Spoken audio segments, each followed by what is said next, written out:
Hello everyone, welcome to Genic JE study. तो अभी हमने लेक्चर नंबर 0 में आपको क्या क्या सिलेबस डिस्कशन करेंगे ये सब मैंने बताया था। फिर वहाँ पे भाषा, बोली और लिपि के बारे में मैंने डिस्कस किया था। तो ऐसे अभी तक हमने लेक्चर नंबर 3 तक डिस्कस कर लिया है। आज हम लोग लेक्चर नंबर 4 डिस्कस करने वाले हैं। बट भाषा, बोली और लिपि और व्याकरण में कुछ फैक्ट्स और है, उसको मैं और अच्छा से बताना चाहूँगा। तो उसके लिए ये लेक्चर मैंने आज आपके लिए लिया है, जिसमें मैंने यहाँ पे थोड़ा और डिटेल में इसको बताने की कोशिश किया है, क्योंकि यहाँ से कुछ बेसिक क्वेश्चंस आते हैं। कई लोगों का रिक्वेस्ट था कि वहाँ से और अच्छे से कंटेंट हम प्रोवाइड करने के लिए बोले थे। तो मैंने आज सोचा कि चलो इसको भी अच्छे से बता दिया जाए। बाकी आप लोगों के सामने सिलेबस तो है ही, मैं ये सबको अभी वर्ण विचार, शब्द विचार ये सब डिस्कस कर चुका हूँ ऑलरेडी। ठीक है, तो आज मैं इस लेक्चर के जस्ट बाद आपको संज्ञा एक्सप्लेन करूंगा, संज्ञा होता क्या है। ठीक है, ये उसके बाद हम लोग यहाँ पे लिंग को पढ़ेंगे, राइट। ठीक, तो चलिए पहले देख लेते हैं कि इस लेक्चर में होता क्या है। ठीक है, तो चलिए ये सब चीज मैं अभी एक्सप्लेन करूंगा आपको, है ना। हम मुहावरे, लोकोक्ति पढ़ेंगे, अलंकार पढ़ेंगे, सब चीज हम लोग देखने वाले हैं हिंदी में। ठीक है, वाक्य संबंधी शुद्धियां हम लोग देखेंगे। ठीक है, वाक्य इसके बारे में देखेंगे, पद परिचय। देखो अशुद्धियां लिखने में ही गलती हो गई है। ठीक है, तो ये सब चीज को ठीक करेंगे हम लोग। समास क्या होता है देखेंगे, यहाँ पे संधि क्या होता है। ठीक, ये सब के बारे में पूरा देखेंगे। अविकारी शब्द अव्यय क्या होता है, ये ना, संज्ञा, सर्वनाम, विशेषण, क्रिया, काल, ये सब हम लोग पूरा देखेंगे। ठीक है, वचन क्या होता है, कारक क्या होता है, ये पूरा हिंदी का ग्रामर सेक्शन है। तो इन सब चीजों को हम लोग आने वाले लेक्चर्स में कंप्लीट करेंगे। तो आज क्या हम लोग देखने वाले हैं, यहाँ पे देखो। तो देखिए, मनुष्य एक सामाजिक प्राणी है। उसे दूसरे लोगों के संपर्क में रहना पड़ता है, राइट। भाषा के बिना न तो वह अपनी बात समाज के दूसरे लोगों तक पहुंचा सकता है और न ही उनकी बात स्वयं समझ सकता है। तो इस प्रकार हम देखते हैं कि भाषा मन के भाव या विचारों को प्रकट करने और समझने में एक दूसरे की मदद करती है। तो हमें एक दूसरे के से बात करनी है तो हमें भाषा की जरूरत होगी, है ना। एक दूसरे की मन में क्या चल उसको जानना है ना, तो हमें भाषा की जरूरत पड़ेगी। तो ये तो हो गया सिंपली। तो भाषा क्या है, भाषा शब्द भाष धातु से बना है और इसका अर्थ है बोलना। ठीक है, मनुष्य जिन ध्वनियों को बोलकर अपनी बात कहता है उसे हम लोग भाषा कहते हैं। इस प्रकार कहा जा सकता है कि भाषा वह साधन है जिसके द्वारा मनुष्य बोलकर, लिखकर, पढ़कर व सुनकर अपने मन के विचारों तथा भावों का आदान प्रदान करता है। ठीक है, अब हम लोग यहाँ पे देखेंगे भाषा के जो रूप होता है, वो भाषा का प्रयोग हम मुख्यतः बोलकर अथवा लिखकर करते हैं, राइट। ये आपको आइडिया है इसके बारे में। ठीक है, तो भाषा का प्रयोग हम मुख्यतः बोलकर अथवा लिखकर करते हैं। इस प्रकार भाषा प्रयोग के आधार पर भाषा के दो रूप होते हैं। एक आप मौखिक बोलते हैं, ओरल, जिसको हम मुंह से बोल देते हैं, और एक आपके पास भाषा लिखित के रूप में होता है जिसको हम लोग रिटर्न बोलते हैं। तो जितने भी ऑफिशियल वर्क होता है वो रिटर्न में होता है ना। ठीक है, और बहुत सारा चीज यहाँ पे ओरल में चलता है, मौखिक हम लोग बोल देते हैं, राइट। ठीक, तो ये हो गया ओरल और रिटर्न। जैसे कि मैं अभी आपको पढ़ा रहा हूं तो दोनों चीज चल रहा है, ये रिटर्न के फॉर्म में भी मैंने कंटेंट रखा है और उसको बोल भी रहा हूं, तो दोनों चल रहा है। ठीक है, तो मौखिक भाषा, मौखिक का अर्थ है मुख से निकली हुई। ठीक है, जब हम बोलकर और सुनकर अपने विचार एक दूसरे तक पहुंचाते हैं तो यह भाषा का मौखिक रूप कहलाता है, राइट।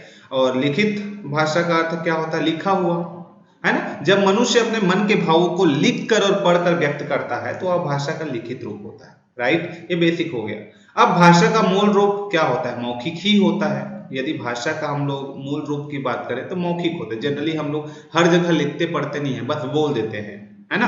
तो इसे सीखना नहीं पड़ता, ये हम लोग बचपन से ही, मतलब इसको हम लोग के अंदर में ये होती है भाषा, है ना। इसको अलग से आपको सीखने की नहीं। हाँ भाई, मैं इस स्टेट से दूसरे स्टेट जाऊंगा तो उस स्टेट की लोकल लैंग्वेज मुझे आना चाहिए, सो दैट मैं वहां के लोगों से कनेक्ट हो सकूं। ठीक है, तो मातृभाषा तो वैसे सब जानते ही हैं अपनी, है ना। तो हिंदी भाषा की राजभाषा के रूप में मान्यता स्वीकृता है, ये क्वेश्चन पूछा जाता है। तो आपको थोड़ा सा मैं बताऊं इसके बारे में, पहले भी मैंने डिस्कस कर चुका है। तो 14 सितंबर 1949 को, 14 सितंबर 1949 को भारत सरकार ने हिंदी को राजभाषा, राजाभाषा नहीं, राजभाषा, ठीक है, ये टाइपिंग मिस्टेक है, राजभाषा घोषित किया। ठीक है, फिर भारतीय संविधान में 22 भाषाओं को मान्यता दी 8वीं अनुसूची के अकॉर्डिंग। ठीक है, वे इस प्रकार है। अब ये सब क्या क्या भाषा है मैं यहाँ पे आपको दे देता हूँ, आप इसको कर लेंगे। तो हिंदी है, असमिया है, बंगाली, गुजराती, बोडो, डोगरी, कन्नड़, कश्मीरी, कोंकणी, पंजाबी, उर्दू, मैथिली, मलयालम, मणिपुरी, मराठी, नेपाली, उड़िया, संस्कृत, तमिल, तेलुगु, संथाली तथा हिंदी। ये हमारे पास 22 भाषा है जो 14 सितंबर 1949 को भारत सरकार ने हिंदी को राजभाषा घोषित किया और भारतीय संविधान में अभी 22 भाषाओं को मान्यता प्रदान की गई है और ये 22 भाषा हमारे निम्न प्रकार से, ठीक है। अब राजभाषा का मतलब क्या होता है? राज प्लस भाषा यानी कामकाज की भाषा। देखो मैंने इसको इतना अच्छा पीडीएफ आपके लिए बनवाया है कि एकदम टू द पॉइंट मैंने यहाँ पे चीजों को रखा है, एकदम सिस्टमैटिक। चाहे आप रिटर्न के लिए तैयारी कर रहे हो, चाहे वो पीएससी का हो, है ना, चाहे आप कोई भी स्टेट की कॉम्पिटिटिव एग्जाम के लिए बैठा हो, चाहे आप सीजीपीएससी हो, कोई भी स्टेट का पीएससी हो, जहां पे हिंदी पूछे जाते हैं सब के लिए ये आपका काम आने वाला है, ठीक है। तो एकदम शॉर्ट में मैंने इसको पॉइंट टू पॉइंट नोट बनाया है, आप उसको यहाँ पे एज ए नोट एक कंटेंट की तरह यूज भी कर सकते हैं। तो राज प्लस भाषा यानी राजभाषा यानी कामकाज की भाषा, अर्थात वह भाषा जिसका प्रयोग देश के कार्यालयों में कामकाज के लिए किया जाता है वही राजभाषा है। समझ में आ गया जी? ठीक है, ओके। तो ये हो गया हमारा बेसिक। अब लिपि, स्क्रिप्ट क्या होती है, ठीक है, हमारी लिपि क्या है इसको हम लोग समझते हैं। लिपि बोल देते हैं, राइट। देवनागरी लिपि, ब्राह्मी, ये सब हम लोग बोल देते हैं। ब्राह्मी लिपि, देवनागरी लिपि, ये सब बोल देते हैं। बट व्हाट इज लिपि? स्क्रिप्ट क्या है, ठीक है। तो बोली जाने वाली हर ध्वनि को लिखने के लिए कुछ चिन्ह निश्चित किए गए हैं। इन्हीं चिन्हों के लिखने के तरीके को हम लोग लिपि कहते हैं, ठीक है। तो लिखने के तरीके को ही हम लोग क्या बोलते हैं? यहाँ पे लिपि है। तो लिपि क्या है? हम लोग जो कुछ भी बोलते हैं तो हर एक भाषा का अपना अलग, जैसे उड़िया, साउथ, है ना, यहाँ पे अलग अलग। जैसे हम लोग हिंदी में क्या आ ये सब ऐसे हम लोग लिखते हैं, है ना, पूरा टेबल हम लोग क्रिएट करते हैं। टोटल ऐसे 52 वर्ण हमारे पास होते हैं, तो ये हमारे लिपि है, राइट। वही दूसरे में उड़िया में बोलूंगा तो दूसरा लिपि, साउथ में वो बोलूंगा तो दूसरा लिपि, तो ये सब अलग चीजें हैं, राइट, ठीक है। तो इसको हम लोग लिपि बोलते हैं। अर्थात बोली जाने वाली हर ध्वनि को लिखने के लिए ना कुछ चिन्ह निश्चित किए गए हैं, इन्हीं चिन्हों को लिखने के तरीके को ही हम लोग लिपि कहते हैं। इतना क्लियर हो गया लिपि क्या होता है? ठीक है, समझ में आ गया लिपि। अब कुछ प्रमुख लिपियों वे भाषाओं को जाने, कुछ प्रमुख लिपियों व भाषाओं को हम लोग जानते हैं। जैसे कि देखो गुरुमुखी लिपि कौन लोग यूज करते हैं? जो पंजाबी लोग यूज करते हैं ना, पंजाबी में लिखते हैं, वो जो हम लोग वहां पे यूज करते हैं वो आपका गुरुमुखी लिपि होता है। और हम लोग जो संस्कृत में लिखते हैं, हिंदी में लिखते हैं, मराठी में लिखते हैं, है ना, हिंदी, संस्कृत, मराठी, ठीक है, ये हमारा देवनागरी लिपि है। इसका मतलब हिंदी, संस्कृत, मराठी में जो शब्द यूज होते हैं, जो वर्ण यूज होते हैं, वो हमारे पहाड़ा से ही है। जैसे आ ई उ, ऐसे जितने लिखा हुआ है ना अभी, ये हमारा क्या है? ये हमारा देवनागरी लिपि है। तो देवनागरी लिपि में टोटल 52 वर्ण होते हैं, आपको पता होगा, आपको मैंने पढ़ाया है अभी लास्ट क्लास में, है ना, तो उसके बारे में आइडिया होगा। तो ये सब क्या है? देवनागरी लिपि। और पंजाबी में, जैसे पंजाबी में उन लोग लिखते हैं, है ना, वो गुरुमुखी लिपि होता है, ठीक है। तो ये आपको ना लिपि के बारे में पूछा जा सकता है कि पंजाबी भाषा जो होता है वो कौन सी लिपि यूज करते हैं, हिंदी भाषा में कौन सा लिपि यूज करते हैं, संस्कृत भाषा में कौन सा लिपि यूज करते हैं, मराठी भाषा में कौन सा लिपि यूज करते हैं, तो इसके बारे में थोड़ा सा आइडिया होना चाहिए, ठीक है। तो देवनागरी लिपि जो है हिंदी, संस्कृत और मराठी में यूज करते हैं। और ये जो गुरुमुखी जिसके बारे में मैंने बोला पंजाबी का है, ठीक है, पंजाबी भाषा जो है गुरुमुखी लिपि का यूज करते हैं। सिमिलरली सेम तमिल भाषा जो है, ये जो तमिल है, उन लोग तमिल लिपि यूज करते हैं, राइट। इन लोग का खुद का एक लिपि है तमिल लिपि, ठीक है, तमिल लिपि। और अंग्रेजी और जर्मन में जो हम लोग लिखते हैं, अंग्रेजी और जर्मन लैंग्वेज जो है, ए से लेकर के हमारा जेड तक जो चलता है वो आपका रोमन है। कौन सा लिपि है ये? रोमन लिपि, ठीक है। ये जो अंग्रेजी में हम लोग जो भी लिखते हैं वो रोमन लिपि यूज करते हैं। जैसे ए, ये जो लिख रहा हूं मैं, बी, ये जो लिख रहा हूं सी, ये सब रोमन है। समझ में आ गया? तो अंग्रेजी, जर्मन, रोमन लिपि, तो ये कुछ लिपि है ना, ठीक, कुछ भाषाओं के लिपि। तो देवनागरी को पूछा जाता है। देवनागरी लिपि जो है, ठीक है, जो हम लोग हिंदी में लिखते हैं, संस्कृत में लिखते हैं, मराठी, उसके अलावा बोडो हो गया, संथाली हो गया, कोंकणी हो गया, ये सारे क्या है, देवनागरी लिपि है। ठीक है, समझ में आ गया, देवनागरी लिपि। और फारसी, ये क्या होता है, फारसी ये उर्दू में होती है फारसी। शारदा ये कश्मीरी है, फ्रांसीसी रोमन, बोडो देवनागरी लिपि। ठीक है, तो उर्दू लिपि, कश्मीरी लिपि, रोमन लिपि, देवनागरी लिपि, ये सब समझ लो। बोडो देवनागरी, अंग्रेजी जर्मन ये सब रोमन लिपि, राइट। बंगाली में बंगला लिपि चलता है। तो ये लिपि है, डिफरेंट लिपीज। ठीक है, समझ में आ गया। ठीक, तो इसको आप एक बार नोट कर लेंगे ताकि आपको एग्जाम के लिए आपका यूज हो जाए। ठीक है जी, तो ये हो गया लिपि। अब हिंदी भाषा का प्रयोग, यहां पे आपको बताएंगे हम हिंदी भाषा का प्रयोग। तो भारत में हिंदी भाषा का प्रयोग ना 3 रूपों में किया जा रहा है। 3 रूपों में किया जा रहा है। जैसे राजभाषा के रूप में भारत में हिंदी भाषा का जो प्रयोग है 3 रूपों में किया जा रहा है। राजभाषा के रूप में, राइट। तो राजभाषा के रूप में कहां कहां करते हैं देखते हैं, चलो। तो पहले उत्तर प्रदेश में राजभाषा के रूप में हम हिंदी प्रयोग करते हैं। बिहार में भी राजभाषा के रूप में हिंदी प्रयोग होता है। उत्तरांचल में भी राजभाषा के रूप में हिंदी, मध्य प्रदेश में भी हिंदी ही प्रयोग होता है। राजस्थान में भी हिंदी प्रयोग होता है राजभाषा के रूप में। छत्तीसगढ़ में भी हिंदी होता है, झारखंड में भी हिंदी होता है, हरियाणा में भी हिंदी होता है, हिमाचल प्रदेश में भी हिंदी होता है, और दिल्ली में भी हिंदी को राजभाषा के रूप में प्रयोग किया जाता है। ठीक है, तो ये हो गया पॉइंट टू पॉइंट, मैंने इसको निकाला है सिर्फ आपके लिए। ठीक है, तो कहां कहां राजभाषा के रूप में हिंदी को प्रयोग किया जाता है, तो ये कुछ राज्यों के नाम है जहां पे हिंदी भाषा को राजभाषा के रूप में प्रयोग किया जाता है। समझ में आ गई यहां तक। अब दूसरा भाषा, पहला तो हिंदी को हो गया। द्वितीय भाषा के रूप में चलो देख लेते हैं। यहाँ पे द्वितीय भाषा के रूप में जैसे हम लोग देखें तो पंजाब, महाराष्ट्र, गुजरात में, पंजाब, महाराष्ट्र और गुजरात में हिंदी को द्वितीय भाषा के रूप में प्रयोग किया जाता है। तो हर राज्य का उनका, स्पेशली मैं बोलूं पंजाब का, महाराष्ट्र का, गुजरात का, तो उसका खुद का लैंग्वेज है, लेकिन हिंदी को इन लोग सेकेंड लैंग्वेज के रूप में प्रयोग करते हैं, राइट। सेकेंड लैंग्वेज के रूप में प्रयोग करते हैं। ठीक है, इसलिए मैंने यहां पे लिखा कि द्वितीय भाषा के रूप में हिंदी को कहां कहां प्रयोग किया जाता है, तो पंजाब, महाराष्ट्र और गुजरात, राइट।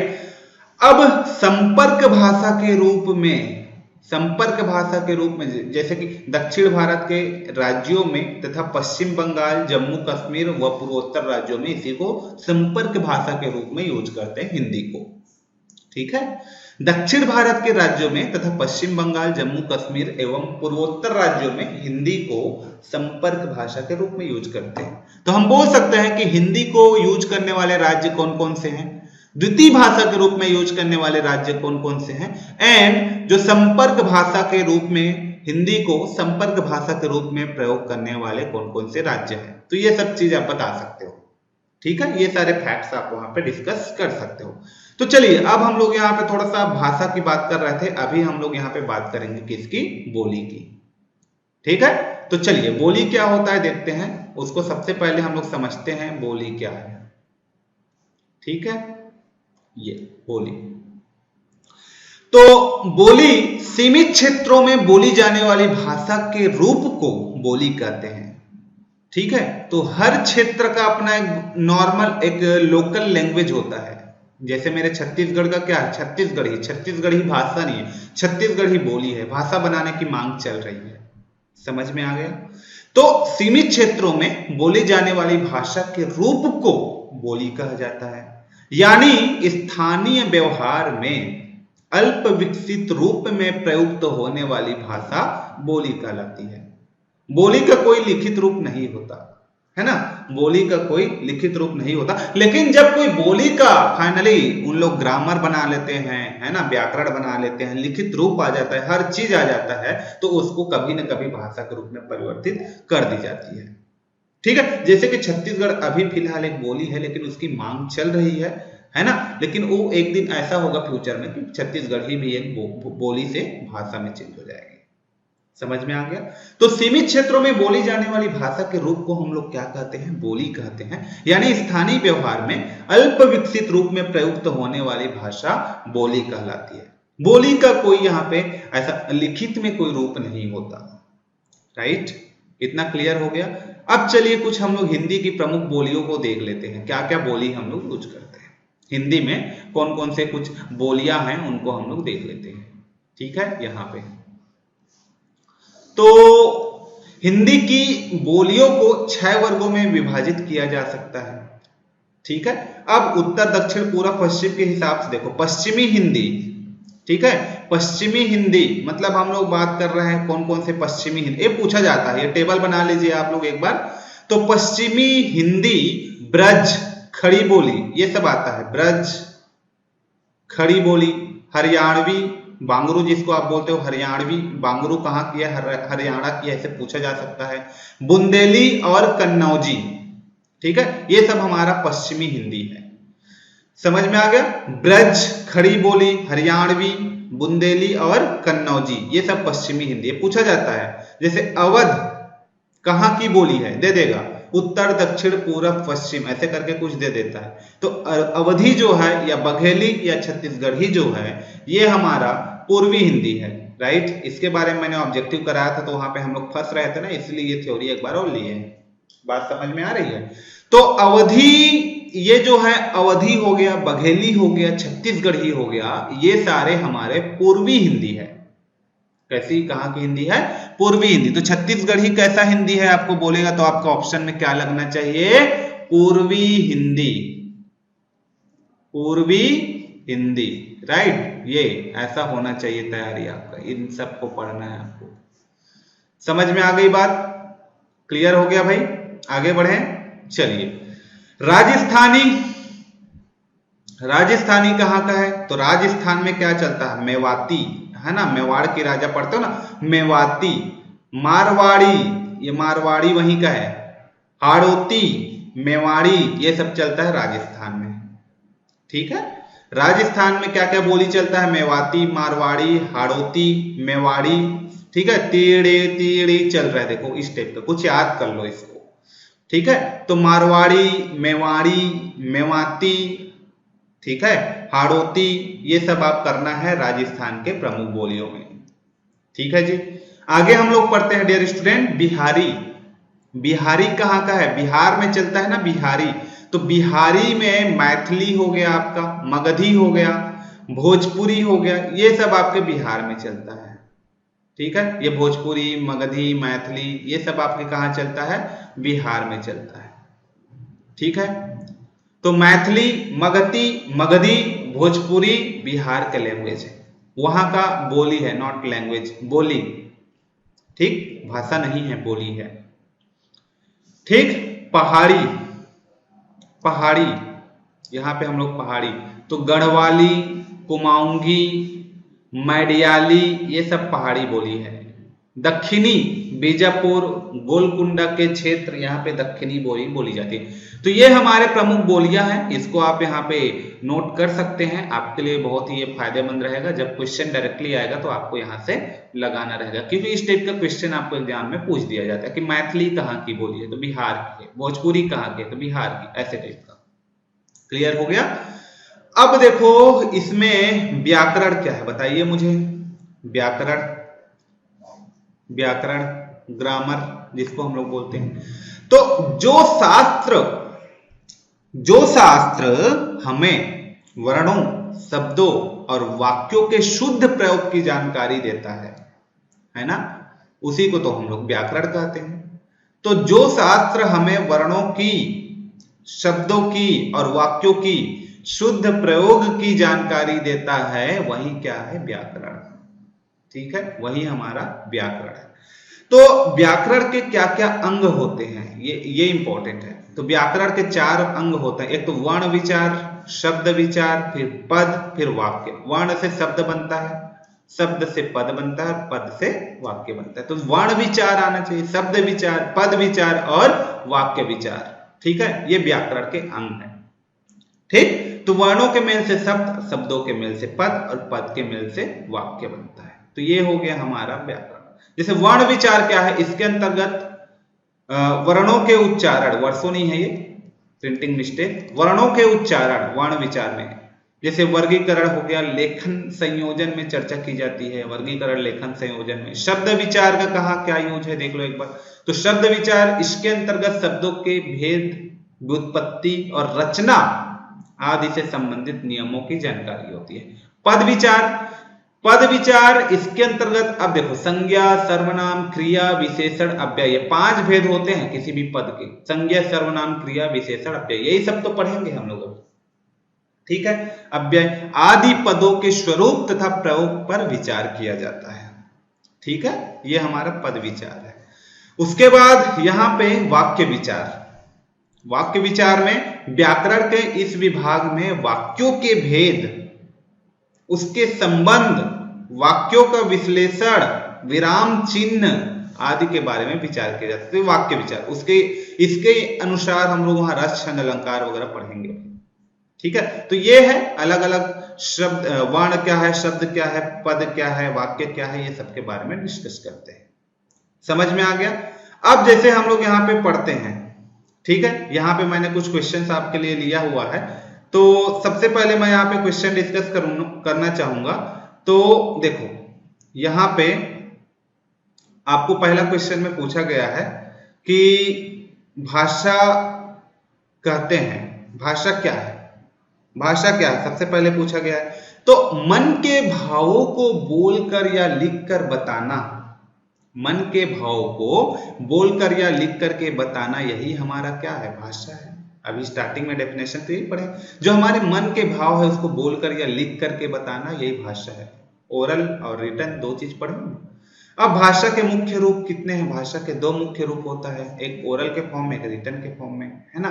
हम प्रतिवर्ष हिंदी दिवस कब मनाते हैं, तो हम प्रतिवर्ष हिंदी दिवस 14 सितंबर को मनाते हैं। 14 सितंबर 1949 को राष्ट्र, है ना, राजभाषा के रूप में हम लोग हिंदी को लिए थे, ठीक है। भाषा का क्षेत्रीय रूप जो स्थान स्थान पर बदलता है उसको हम लोग क्या बोलते हैं, बोली बोलते हैं। बोली ही तो चेंज होता है ना, हर स्थान पे, हर स्टेट में जाओगे तो अलग अलग बोली, ठीक। तो भाषा का क्षेत्रीय रूप जो स्थान स्थान पर बदलता है उसको हम लोग क्या बोलते हैं, बोली। क्लियर हो गया जी। अगला, संविधान के किस अनुच्छेद में हिंदी को राजभाषा के स्थान मिला था, तो ये तो 343वें अनुच्छेद में मिला था हिंदी को राजभाषा का स्थान, है ना। 343 से पढ़ना स्टार्ट कर दीजिए, 351 तक का अनुच्छेद, आर्टिकल 351, 351 तक का इंपॉर्टेंट है, इसका इंपॉर्टेंट, वेरी इंपॉर्टेंट है, ठीक है। आप एक बार पढ़िए, आपको बहुत ज्यादा हिंदी से रिलेटेड आप इंटरेस्ट रखते हो तो आपको मिलेगा, ठीक है। कि आर्टिकल नंबर 343 में क्या हुआ, 44 में क्या हुआ, 45 में क्या हुआ, ऐसे 51 तक का पढ़िए आपको, तो हिंदी के भाषा, राजभाषा के बारे में ही है, ठीक है। भाषा के नियमों की जानकारी देने वाला शास्त्र को हम लोग क्या बोलते हैं, जो भाषा के नियम की जानकारी देता है। तो बेटा वही तो व्याकरण है ना, व्याकरण से ही हमको भाषा के नियम की जानकारी मिलता है। तो यही व्याकरण का डेफिनेशन तो यही पढ़े हैं कि यह एक शास्त्र है जो भाषा के नियमों की जानकारी देता है ना। कैसे हम लोग भाषाओं को शुद्ध रूप में प्रयोग करें, उसका नियम क्या होगा, यही सब की जानकारी देता है हमारा व्याकरण, ठीक है। अब व्याकरण के कितने अंग होते हैं, तो 4 अंग मैंने बताया ना, व्याकरण के 4 अंग होते हैं। कौन कौन से 4 अंग होते हैं, तो सबसे पहले मैंने आपको बताया कि वर्ण होता है, ठीक है। ऐसे करके 4 चीजें मैंने वहां पे बताया था, ठीक। तो व्याकरण के कितने अंग होते हैं, 4 अंग होते हैं। वर्ण से क्या बनता है आपका, क्या बनता है, शब्द बनता है, फिर पद बनता है, फिर वाक्य बनता है। तो वर्ण हो गया, फिर यहाँ पे आपका शब्द बनता है, ठीक है।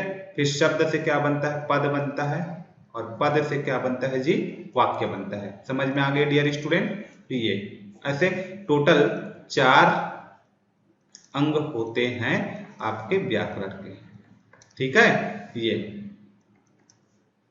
राइट, ये हो गया व्याकरण के अंग, ठीक। कौन सी लिपि दाएं से बाएं लिखी जाती है, तो ये कौन सी लिपि दाएं से बाएं, अभी हम लोग हर चीज को बाएं से दाएं लिखते हैं ना, बाएं से दाएं।